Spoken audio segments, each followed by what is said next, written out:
பிரபல யூடியூபரான மதன் கௌரிக்கு 2022 அவங்களுடைய நீண்ட நாள் காதலியான நித்யா கல்ஸ் அப்படிங்கிறவங்களோட திருமணமாச்சு.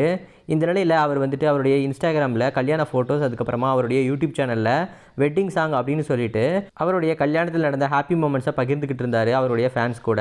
இந்த நிலையில் என்ன நடந்தது அப்படிங்கிறது தெரியல. கொஞ்ச நாளுக்கு அப்புறமா மதன் கௌரி அவருடைய இன்ஸ்டாகிராமில் இருந்த அவங்களுடைய கல்யாண ஃபோட்டோஸையும் அதுக்கப்புறமா அவர் யூடியூப்பில் அப்லோட் பண்ணியிருந்த வெட்டிங் சாங்கையும் வந்துட்டு டெலீட் பண்ணிட்டாரு.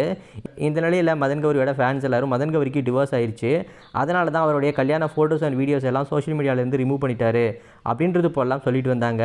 இதுக்கிடையில் மதன் கௌரி எத்தனையோ Q&A வச்சார். அதில் ஃபேன்ஸ் எல்லாரும் உங்களுக்கு டிவோர்ஸ் ஆயிடுச்சா இல்லையா அப்படின்னு கேட்ட கேள்விக்கு அவர் நேரடியாக பதில் எதுவும் சொல்லாமல் ஒரு மாதிரி மழுப்பிக்கிட்டே இருந்தார். இந்த நிலையில் இப்போது மறுபடியும் அவங்களுக்கு டிவோர்ஸ் ஆகலை அப்படிங்கிறது கன்ஃபார்ம் ஆகிருக்குது.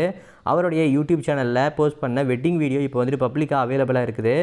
இதை பார்த்துட்டு ஃபேன்ஸ் எல்லாரும் சம்திங் ஏதோ உங்கள் வாழ்க்கையில் மறுபடியும் நல்லதாக நடந்திருக்குது அப்படின்றது போலையும், இவ்வளோ நாளாக மதன் கௌரி அண்ட் ஒய்ஃப் அவங்க 2 பேருக்குள்ளேயும் ஏதோ ஒரு பிரச்சனை இருந்திருக்கும் போல், அவங்க இப்போ 2 பேரும் வந்து ஒன்று சேர்ந்துருக்காங்க, அதனால் மறுபடியும் இந்த வீடியோவை பப்ளிக்கில் போட்டிருக்காங்க அப்படின்றது போலையும், மதன் கௌரிக்கு ஆண் குழந்தை பிறந்திருக்குது அப்படின்னு சொல்கிறாங்களே இது உண்மையா அப்படின்றது போலையும், வாழ்க்கையில் நிறைய அப்ஸ் அண்ட் டவுன்ஸ் இருக்கும், ஃபைட் வரும், அதுக்கிடையில் அவங்கள அக்செப்ட் பண்ணிக்கிட்டு வாழ பழகிக்கோங்க.